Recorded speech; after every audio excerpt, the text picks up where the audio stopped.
C'est bon les enfants, vous êtes bien installés? Aujourd'hui, je vais vous lire Je vais te manger.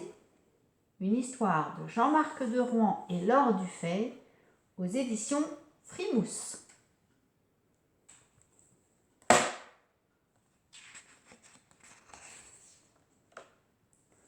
Dans la forêt, sous les sapins, il y a un loup. Un grand loup. Un grand méchant loup. Il a faim. Il a très faim. Il a même très faim. Et il attend. Il attend que devant lui passe de la chair fraîche. Et un matin arrive sur le chemin un lapin. Un petit lapin blanc tout poilu, tout dodu, tout joufflu. Un petit lapin blanc qui s'en va tout content au marché bio acheter 3 kilos de carottes fraîches. Il bondit en criant « Ha!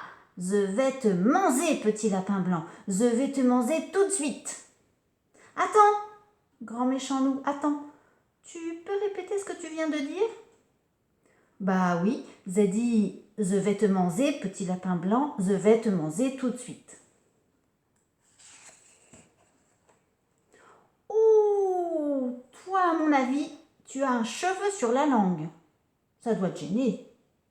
Allez, grand méchant loup, ouvre la gueule pour voir. Ah, mais non, ouvre plus grand, je n'y vois rien. Ah!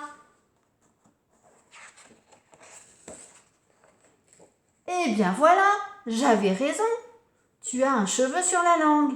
Et puis un gros, dis donc. Un très gros. Il est même énorme. Ne bouge pas, grand méchant loup. Reste comme ça. Je vais te chercher une pince à épiler et je reviens tout de suite pour te le retirer.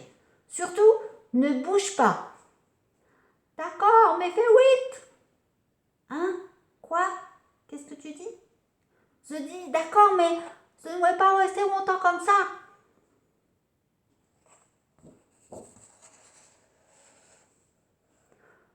Le loup attend. 1 heure, 2 heures,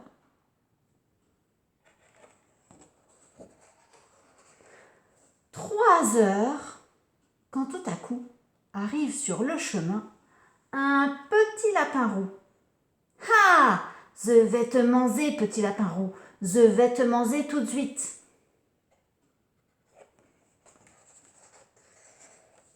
Oh, lui tu ne sais pas y faire, tu n'y connais rien, grand méchant loup. C'est pas comme ça qu'il faut s'y prendre si tu veux manger du lapin. Si tu veux m'attraper, il faut d'abord te cacher derrière un arbre. Il ne faut pas qu'on te voie. Il ne faut pas qu'on t'entende. Surtout lorsqu'on a un gros cheveu sur la langue comme toi. Allez, on va le refaire. Cache-toi derrière cet arbre et moi, je repars et je fais comme si je ne t'avais pas vu. Et dès que tu entends du bruit, zip, tu sors de ta cachette, tu me sautes dessus et tu me croques. D'accord? C'est d'accord. Oh bah dis donc toi, t'es gentil quand même. T'es un ben gentil petit lapin roux.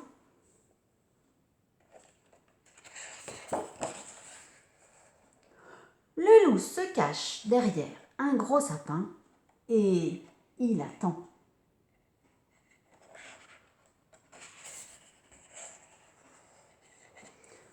Il a faim, de plus en plus faim. Il a, comme qui dirait, une faim de loup.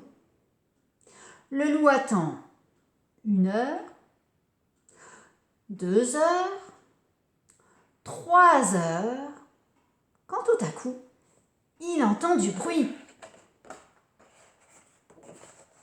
Le loup se dit « Je vais faire exactement comme le petit lapin roux m'a dit de faire. » Il bondit comme un fou hors de sa cachette et la gueule grande ouverte, il se jette sur le lapin.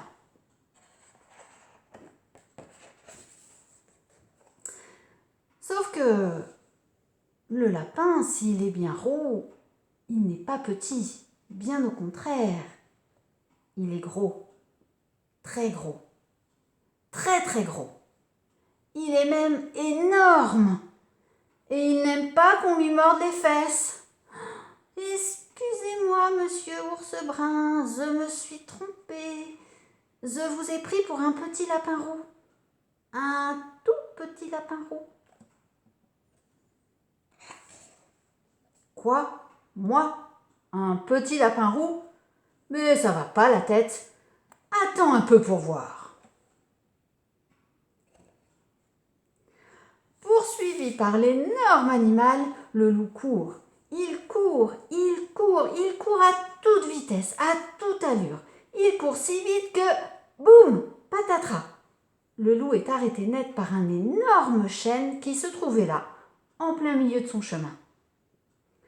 Quand il reprend ses esprits, il s'aperçoit qu'il a perdu toutes ses dents. Oui, toutes ses dents.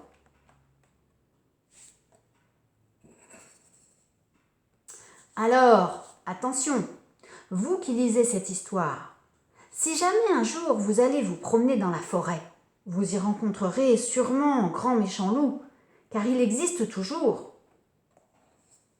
Oui, parfaitement. Il existe toujours. Mais rassurez-vous, vous ne risquez rien, car depuis ce fameux jour, le grand méchant loup est devenu végétarien.